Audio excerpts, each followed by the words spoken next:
I'm the Daily Diva, and this is Young and Reckless. So, today's first episode is all about relationships. Relationships are hard work. If you think it's a cakewalk, then you are screwed.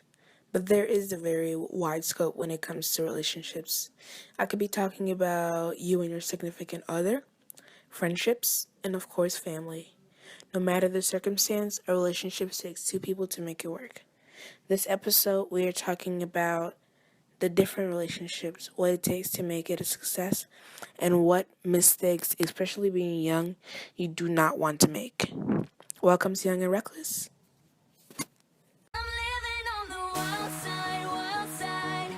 Let's get down to the nitty gritty, shall we? First thing we're going to talk about is siblings. You spend so much time hating them, but in the end, you will always end up loving them. Especially when you're young, you can fight and bicker and with your brother or sister, but it's better sometimes to stop the bickering and remember that even in the toughest times, your siblings are going to be your number one supporters.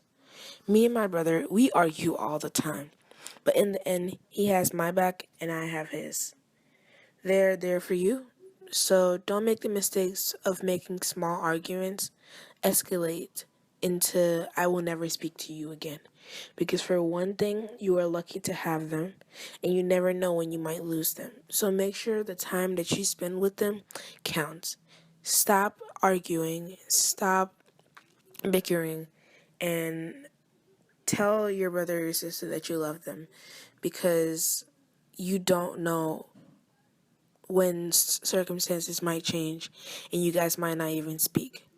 So make it count and make sure that you tell them that you love them. That's basically all I can say about that. Parents, as a teenager, you have a I hate you phrase where your parents are your worst enemy. But you also know that you love them, even if they drive you crazy sometimes. They may treat you like a kid and you don't think you're a kid anymore. But that's because they spent their lives raising you. And they see you that way because, they don't want to let go. No matter how much you say you hate them, they are always protecting you, loving you, and caring for you. Some people lose their parents like at a usually young age, and they feel the guilt because they told their parents that they hated them, even though that was not the case. But they suffer that mistake when they lose them. So don't make that mistake. You can say you hate your parents, but they will still love you. You can say you never want to speak to your parents, but they'll always be standing at the door waiting for you to come to them. You never know when you might lose them. So make that time that you have with them count. Honor them, cherish them, and don't take it for granted. Because some people are unlucky, they don't have parents to that love them, that take care of them, and this might not be your mom or your dad. It might be like your aunt or something who takes care of you, or your uncle that you stay with. But still be respectful, still be caring. Once in a while, tell them that you love them because you do love them and they love you. So, especially being young, that's the mistake most people, as like kids, they make. So don't make that mistake. Don't take it for granted. Friendships. Friendship is probably the most carefree relationship you can have. A person who will stand by you through the bad times and the good times. A person who's not afraid to stand up for you. A person who's trustworthy, honest, and cares for you is your friend. A person who's there through a breakup to support you and is there to celebrate with you on your birthday. Yes, a friendship takes hard work, but it should feel like there is no work being done. Your truest friend is your best friend. Sometimes people say when it comes to having a true best friend that they need to pass the best friend checklist. So, can your best friend pass the checklist? Here it is. A best friend is always there for you. No matter the circumstance, they're always there through the bad times and the good. they're brutally honest. They're not afraid to tell you that you're wrong.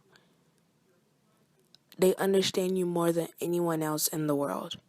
Well, sometimes that's not usually the case. They do understand you, but you might have like a sister or something that understands you the most as well. A best friend believes in you. They know that they're your number one supporters, and they know that you can accomplish the most in your life.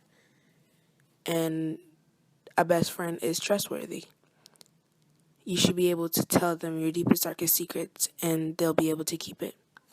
So, if your best friend passes the checklist, then that's awesome. This checklist is the basis of any friendship, too. But more importantly, a best friend. A person who doesn't want the best for you or talks about you behind your back and wishes that for your downfall, it's not your friend. Be careful who you make friends with and make sure they pass the checklist before you give them your inner self. Fake friends come and go, but the truest ones last longer. And that's just a word of advice. Now we have you and your significant other. No matter your sexual orientation, a relationship is 50-50. Especially if you're together romantically, it's even more work. When you start off in a relationship, it's new and it's fresh. So you're like tippy-toeing around the other and their feelings because you're afraid to hurt them because it is so new. And as the relationship becomes more and more, you see how much work it takes to be together. Usually there is a person who cares more about the relationship, which can also be the doom in some relationships. The person who's willing to do anything, to sacrifice anything, to be with this person, but the other person doesn't even care as much. Well, they might care, but they might not care as much. Either if you feel like you are contributing more into a relationship than your significant other, you need to make a change. Either you tell your partner he or she needs to give you more in the relationship, or they needs to be gone. Let me give you an example. Let's say there's a sweet girl named Casey and her carefree boyfriend, Ricky. Casey is a hard faller who falls in love quickly and is willing to do everything to ensure that her and Ricky's relationship is good. Ricky, however, is there, like not doing anything but just there, taking advantage of sweet old little Casey's loving spirit. Their relationship is hanging by a thread, and Casey is working so hard to ensure that their relationship is successful. What should Casey do? A, keep trying with Ricky, and hopefully he will change his spirit and they will end up happily ever after. Or B, give Ricky the business, and if he's not willing to work for it, leave his ass. Yes, of course it's B. Take to the dude, and if talk to the dude, and if he's not willing to work and to save the relationship, then you should leave him. If you have a boyfriend or a girlfriend like this where you're putting in more work to create a successful relationship, young or old, you should not make the mistake of wasting your time. Older people, they usually have a better sense in when this happens, but like younger people, they think that, oh, it's gonna, like, they have like a lower mentality that it could work out, that they can fight for it. He has to fight for it. They have to fight for it and everything. And yes, they do have to fight for it, but it's harder to spot that someone doesn't care as much as you do as a younger person. And that's when relationship mistakes happen that young people like regret. Give them a chance, but if it does not work, then being with them wasn't worth it in the first place. That's it for word of advice. So, to wrap it all up, for good relationships just don't happen. They take time, they take patience, they take two people who are willing to work on it. It is work in progress, and it isn't always perfect, but you have to be willing to put in blood, sweat, and tears. If the other person is not willing to do that for you, then they're not worth the time. Being young makes it especially hard, but you still have to work through all relationships. Don't put yourself in a toxic relationship because all you're only going to end up doing is regretting it. Okay, so now we have a segment I like to call hashtag AskDD. So I sent out a little ad before this premiere to get advice question people might need answering since we're on the topic of relationships. So they emailed me through my email, thedailydivanews at gmail.com with the subject hashtag AskDD, and I have chosen 5 that I think were really interesting. So let's get started. The first question is from Amber from New York. My boyfriend and my woman best friend have been getting close. They hang out all the time and leave me out sometimes. I don't want to seem like the jealous girlfriend, but it does make me feel like I'm the third wheel in the situation. I'm trying to be a team player and let them do what they do, but I want my boyfriend back. How do I make that happen? First, Amber, you should be fighting for the intention of your boyfriend. Don't be, if you feel like it has escalated to a point where you're trying to be like a team player, you shouldn't be a team player. You should be, first, your best friend should know that that is not right. Talk to her and him about the situation. Don't be afraid to tell them how you feel. Second, if the situation between your boyfriend and your best friend seems to be turning into a romantic avenue, it might get worse and you might lose them both. If it's just innocent fun, speak your mind and tell them that you need time alone with him. You don't appreciate being left out. Plain and simple. Next question is from Kennedy from Georgia. A lot of my friends smoke weed, and their parents do not know. Hanging out with them, I feel pressure that I have to do it too, or I will lose my friends. I don't want to have to smoke weed because of my parents and how they raised me. How do I handle peer pressure, and how do I communicate with them that I do not want to smoke weed without becoming a social outcast? First, they're not really your friends if they're forcing you to do something that you're not comfortable with. If it's just like you feel like they didn't tell you that you had to smoke, but you just felt like they wanted you to smoke, or they'll think like you're a wimp or something, then that's like you're the one who feels like that you have to do it. I also applaud you for asking this question because a lot of teens just follow through with peer pressure and end up making horrible decisions.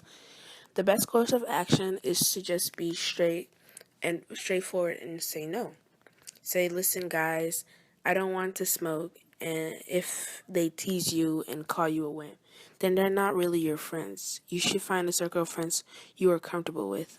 Friends who understand that you don't want to do this activity and won't call you a wimp or won't tease you and won't bully you because you choose not to do something that you think is dangerous for your health, and you care about what your parents think. If you're afraid to confront them, just slowly step away from this group. Find new people to hang out with who are not into this activity. This way you stay away from being called a social outcast and you'll be able to make new friends in a non-toxic environment. Next question is from Jocelyn from Pennsylvania. My mother has become a real pain in the ass lately and has been treating me like I'm a 7-year-old even though I'm about to graduate high school. She's making it really hard for me to have a good relationship with her, but I do not want to throw away our relationship because we have come to a point where I might not speak to her. How can I fix this relationship with her and get her to see that I'm not a kid anymore? Jocelyn, your mother loves you. That's why she's treating you like a kid. She's doesn't she will not stop seeing you as her little girl. And because you are at a point where you're about to graduate, she's holding on as long as she can because she loves you, and becoming an adult for you is like scary for her. You are leaving to go to college, and she's afraid for you to leave the nest. But if it's really getting to you, just talk to her. Communicate that you don't like being treated like a kid, and you just communicate with her those feelings about you. By communicating, she sees that you have taken it into like a mature manner by talking to her about it, and it gives her more of like an incentive that you're actually growing up, and she has to let go sometimes. Next question comes from Joshua from Texas. My girlfriend and I have been together for 4 years, and we are graduating in a week. We both planned on going to the same school in Texas so that we can be together. But I got a scholarship to a really good school in New York. I'm going to New York, and I accepted the offer about a month ago. I don't know how to break it to her because I want to break up, and all she has been talking about is us in college. How do I break up with her without hurting her with my decision? Because I want to be friends. Okay, wow. First of all, you're a dick for letting this girl talk about your future for so long, and you've known for a month that that future was not happening. Now that like it's like a week before graduation, it's like there's like no way that it's not going to be less painful for you to break the news to her. Now that there is no choice, you have to go big. You need to show her that you'll always care about her no matter what the future holds. You need to do this before graduation, because if you will do this before graduation, she will hate you forever. Ease her into it. Get her into a state where if you break up with her, it's a lesser chance she'll hate you. The being friends part, you should not have waited until a week before graduation, because it's like harder for her to be friends with you because she, you know, you let her speak about this for like a month. But that's just like me. Make sure it's in private. You start off with changing schools and why it's important for you to go to this particular school. That gets her like to understand a little bit more that is important to you. And then like leading to the breakup, and how you like still want to be friends. Like that might not actually happen, but she might understand a little bit more why you want to go to a different school. But you're still a dick for doing this late. Next question comes from Skylar from Chicago, Illinois. I have a twin sister, and since we were kids, we have been like Velcro to each other. Now that I am graduating, I'm kind of getting sick of her, but she still wants to do everything together, even do the same things when we go to college. I need that space from her so that I won't kill her. I want to pursue art by traveling, but she's trying to control my life and take me to college with her to be twin doctors. I think it's time for us to go our separate ways to find out who we are without how find out who I am without her. How can I tell my sister this without breaking her heart? This is probably one of the most common things with twins who are trying to fly their own path. So your twin is your built-in best friend. So talk to her. Tell her why traveling is so important to you, and to your development as an individual person. Tell her that you love her so much, but it's time that you find out who you are, and her figure out who she is without being twin means you are one person. The truth is the best way for you not to break her heart. She loves you. Skylar, she will understand that you both have different dreams, and you might not always be together, but you might not always be together physically, but you will be together emotionally and by heart. that's it for Ask Edie. If you have any questions, you might need advice about, you can email me through the Daily Diva News at gmail.com with the subject hashtag Ask Didi. Next week's episode will be about dealing with haters, bullying, and insecurity. So email me if you have any questions about that, and with your name and state, and I will be happy to answer your questions. Entertainment industry has given us so much, from celebrity news, movies, TV, and more, that allow us to learn about different things and help us through, like, navigating us through life and helping us from not making like life altering mistakes. And so this is a segment I like to call entertainment teachable moment. So today's teachable moment will focus on the latest split between Calvin Harris and Taylor Swift. So if you do not know what went down between the two, here are a little facts that I will give you. So they called it quits after only 15 months together. In March, they celebrated their 1 year anniversary on Allen vacation. So they have sources, some E-News sources, that Harris ended things with Taylor Swift. The sources also stated that Taylor and Adam had no big blowout fight, but the romance was just not there for them.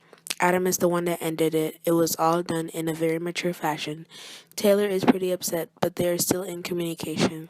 Taylor was there for Adam with this accident and supportive. So,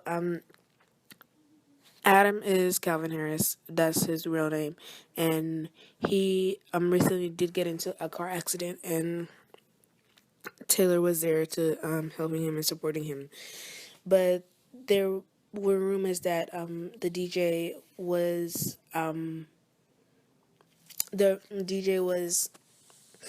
kind of insecure about like how she was really famous, and he didn't like want that life, and that ended their relationships. But this like led to like different things, like, oh, she called him the one and all of that other stuff. And it's basically becoming like a he said, she said kind of thing.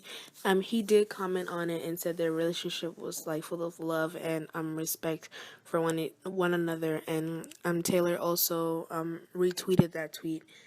And but like we don't know what went down in like secret, what they did, but like the sources have made it like a more they're turning it into a bigger thing with different allegations and stuff like that. So, teachable moment is that don't let so many people into your relationship like they did, because now there's he said this thing or she said that thing, and we don't really know what went down.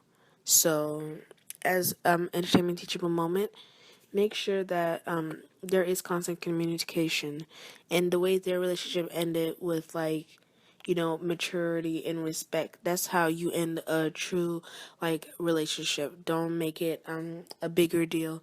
Don't make it end up badly.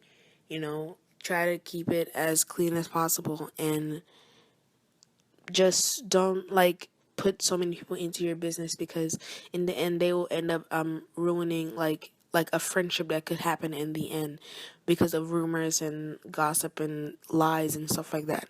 So that's it for entertainment teachable moment.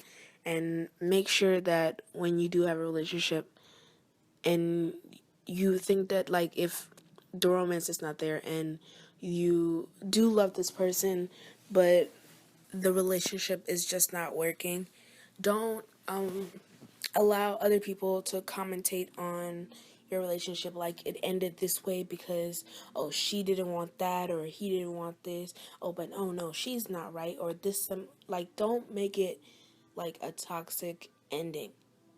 don't let other people comment on the relationship and how it ended and making it worse than it actually is. So that's it for Entertainment Teachable Moment. Join us next week and we'll talk about with bullying, insecurity, and more. And thank you. That's it for this show. Thank you guys so much for listening, and join me next week when we focus on the topics of insecurity, bullying, and dealing with haters. So, that's it. I'm your Daily Diva. Make sure if you need any advice, email me at thedailydivanews@gmail.com, and I'll be happy to give you some advice. So, I'm going to leave you with a quote for the day. Since today's topic was relationship, here's a quote to live by. Never lose yourself while trying to hold on to someone who doesn't care about losing you. Enjoy.